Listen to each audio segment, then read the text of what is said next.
Sana naman may okay lang namin sa bahagi ng Southern Tagalog na kung paano kami nilalaw ng mga teos ng grupong ito. Na kung saan po ako po ay 10 taon na naging kasapi ng Communist LC Grupo. No? Sa bahagi po, naging organizer po ako ng Anak Pawis, Bayan Muna, at sa iba't ibang organisasyon ng bayan. No?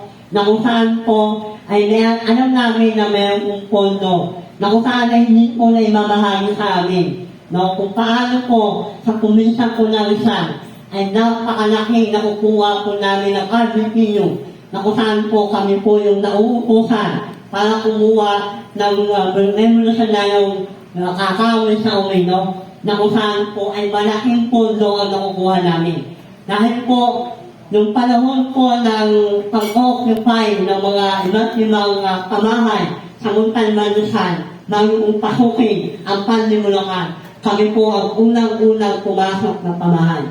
Ngayon po, no, pumunta si Raul Manuel at si Rosa na sinasabi nila na ang mga bayan po ng 1K2 Kasingan ay hindi mga kasapi na komunista. Ngunit ako po ang nagbuo nito. No? Nung ako ay humalag sa kanila, hindi po nila sinabi sa kabayan na sila ay kapok ng mga terorista nito.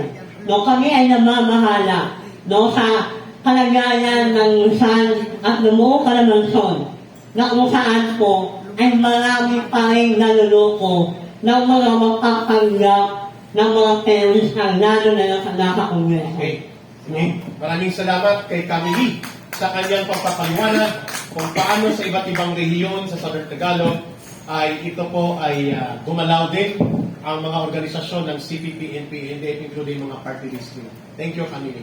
Sa SMNI po, sa inyong tanong. Sir, good afternoon. Sir, may mga nakakausap ako ng mga general, mga official sa mga infantry division. Sinasabi nila na yung labanan wala na sa kabundukan dahil mga humina na yung mga grupong, yung itong mga NPA. Ang problema lang nila is yung mga nandito sa syudad, mga kabataan na ginagamit para buwaba, para mag-recruit ng mga kabataan. Bilang mga dating kadre, sir, paano natin ito masusolusyonan, matigil?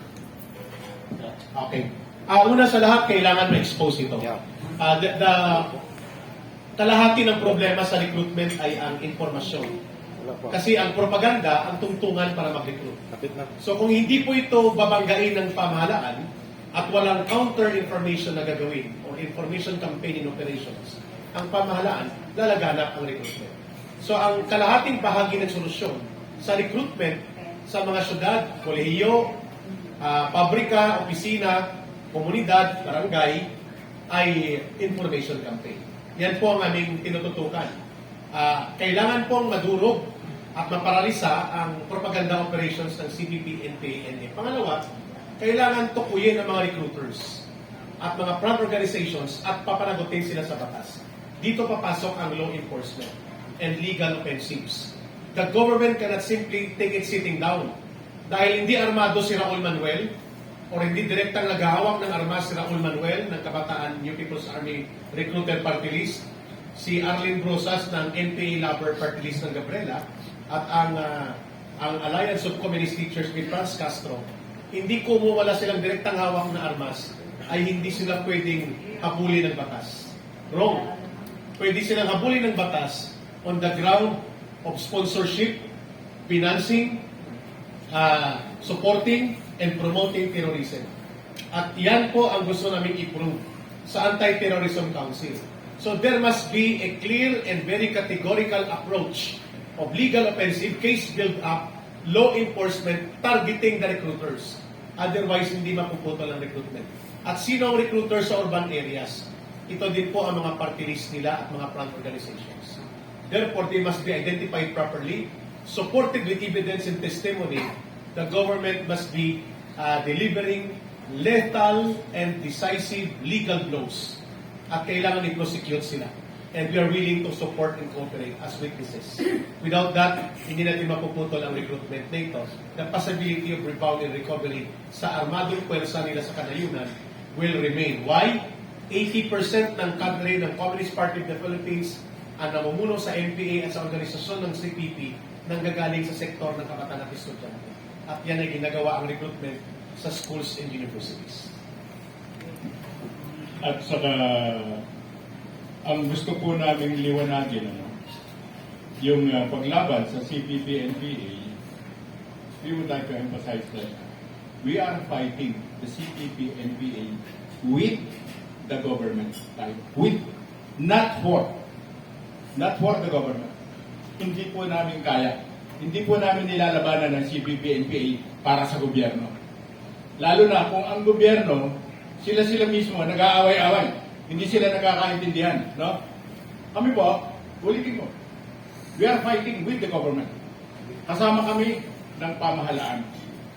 Tumutulong kami para ibagsak, para talunin ang mga terorista.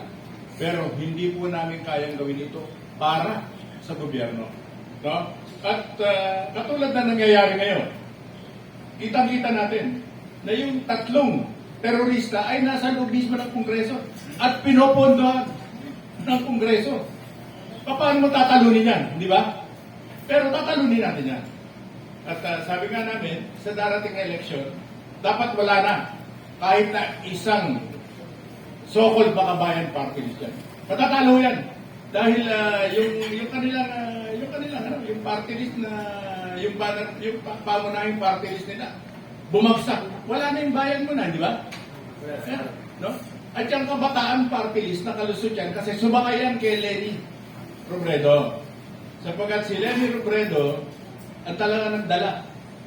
Kumuha siya ng boto, malaki. Marami siyang nalinlang na mga kabataan. No? At yung mga yan, sumakayan. So, kaya nga, tinuulit ko, yung sinasabi ko kanina, pinaliwanag ko kanina, hindi naman yan eh. Yung mga sumasama sa rally, dyan sa mga CPP, hindi ho naman mga komunista yan. Mga nalilin lang yan. Mga nalilin lang yan. So, hindi na ho na yan. I-zero natin yan. At yun ang dapat na maliwanag sa atin. Kasi hindi natin kaya ibagsak, hindi natin maibabagsak ang CPP-NPA para sa gobyerno. Hindi natin kaya. Pero, tinutulungan natin ang gobyerno. Okay? Game. Sir, last lang. Nabanggit ko kanina na parang yung tatlong komunista na nasa kongreso ngayon, parang tila Yung Bakabayan Black. parang, Actually, they are kamatayan party list ang tawag namin sa kanila. parang That is the correct label for them because they bring death and destruction to the country and the people. So the correct terminology for them should be kamatayan black because they are a black that promotes death and destruction of our people in our country. Yes, Brother Alvin. nabanggit kanina na parang nabibigyan sila ng platform ngayon. Sa tingin niyo, pag nagtutuloy-tuloy ito, anong mangyayari, sir, sa ating bansa? Ay, lulutuin natin ang sarili natin sa sariling mantika natin. Halimbawa, habang nag-uusap tayo ngayon, inilusot nila sa second reading ang panawagan na an act providing protection against interference of labor unions. Pero nakalagay sa isang provision na created ng CPP na uri ng batas na bawal daw i-identify ang mga labor unions and mga labor activities na related sa communist infiltration. Dahil daw yan ay krimen at pwedeng ikulong ang sundalo at polis. Pwede ba yun? Bakit? Nasa second reading, pasado na itong batas nila. So you can just imagine how they play up. Kung paano nila niloloko ang batas para gamitin laban sa atin.